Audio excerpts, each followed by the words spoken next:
Morning. Today is May 13th, 2021. The temperature in Crystal, Minnesota is like 46 degrees and it's pretty chill out there. There's a little breeze, but it's very nice out. The leaves are all on the trees and the flowers are all blooming, and it feels very much like good spring finally, not the normal rainy, crappy early spring we have. So we've moved on to good spring in Minnesota as we jump into probably blistering summer very soon. That's how Minnesota goes. It's freezing cold, couple weeks of beautiful weather, then it's so hot you can't stand it.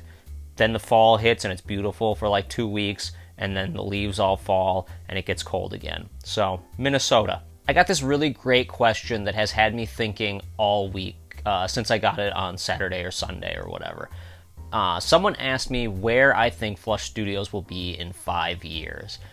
This is the type of thing I am really bad at thinking about. I am not a great planner far in advance. I'm a baby steps person. I live moment to moment to moment, but I think that it's an important question to ask. Where do you see yourself in 5 years? And I've been making some really massive changes to Flush Studios, the way I do business personally, and the plan for my family and our future, and where we're going to go and what we're going to do. We've come to some conclusions. I can't say everything right now, but my family and I have made some big decisions about things we want to do with our lives, and I'm very excited about what that means, but also I'm terrible at planning ahead. Where do I see Flush Studios in 5 years? This is something that I think all of you probably think about, is like, where do you see yourself? What's your plan? What's your goal? The goal has always been to make movies. That's always been the Flush Studios goal. And it's something that I've actually been able to achieve over the past few years, since going on Rebel Without a Crew, finishing Greywood's Plot. We're finally going to have Greywood's Plot at some film festivals that I'm very excited about. I've been working my ass off on Scumbag to get it done, and one of the reasons I need to get it done is so that I can move on to this next thing. I have a bigger project in mind that I'm hoping to work on very soon. It's less different than you'd expect, but I have a few other things in the works, and I really want to take my filmmaking up a notch. I didn't expect to make this sort of trilogy of micro budget. That was never, my plan was never, I'm going to go on Rebel Without a Crew, then I'm going to come home and I'm going to finish this movie with Dan and my friends, and then I'm going to make this movie by myself, and I'm going to go completely Rebel Without a Crew for 3 years. That was never the idea, but it's what it became. I definitely go with what comes natural, not thinking about my 5-year plan, not thinking too far ahead, thinking, what can I finish today? Scumbag was the natural progression from Greywood's Plot, which was the natural progression from The Good Exorcist, which was the natural progression from failing at Greywood's Plot, which was in reality the progression from all of those short films and comics and stuff I did before. So everything has been this forward momentum that just comes naturally to me.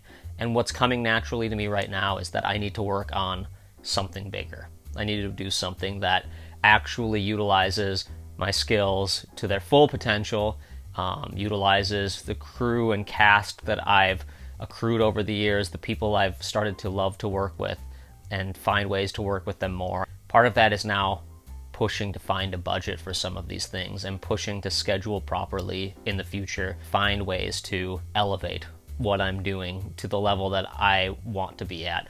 I talked about in one of these last videos about how a lot of us micro-budget filmmakers and low-budget filmmakers are consistently talking about, low-budget filmmaking and what we're good at, what we've learned to do. But there's something about actually increasing your budget and enhancing your film, working with a bigger crew, that allows for more imagination to come out when you can work a little bit outside of your box, a little bit inside your box, and find a way to blend those together.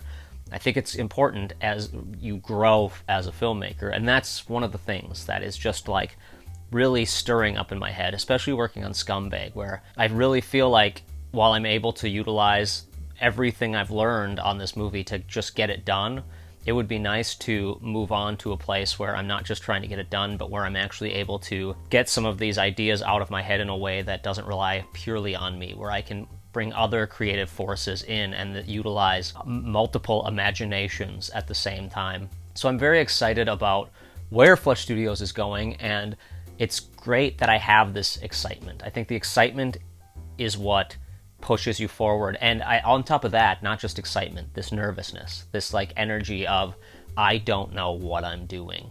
I'm stepping out of my comfort zone in a huge way.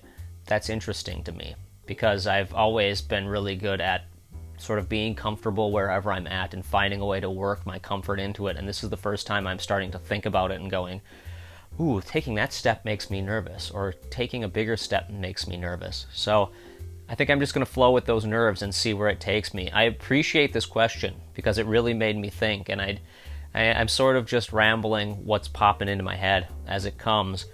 As much as I've thought about it, it's something that's hard to really wrap my head around. And it's probably the same way for you when you start to think about your 5-year plan, your 10-year plan, where you want to be when you're 50, all those things. Like, when I think about it, I do get excited, and it gives me energy, but it also drains me. I'm so much better at thinking in minuscule steps, baby steps. The challenge becomes sometimes overbearing. It tires me. But I'm hoping that I can use this excitement and energy I have today to move forward with Scumbag and get it done so that I can move on to the bigger things that are happening later in the year. The reason I have to get it done is because I have things lined up. These festivals I've talked about and other stuff that I'm hoping to network, talk to people, and figure out what that plan could be to actually bring on a bigger crew and cast for some of these concepts burning in my head. I've got a million of them. I have so many scripts and ideas. I've never pushed that hard because I've been in my comfort zone. So how do I get out of that comfort zone and think ahead? Part of that is just getting Scumbag done. So baby steps today. That's what I'm going to do. Work on Scumbag. Today I am actually doing the hand monster. Yesterday I didn't do the hand monster. I ended up filming a whole bunch of pickup shots for earlier in the movie. So Act 1, I think, is 100% filmed. I'm not filming any more for the first 25 minutes, which is a good chunk of the movie. 25 minutes, well, it's not the whole movie by any means. 25 minutes of a movie like this is pretty good.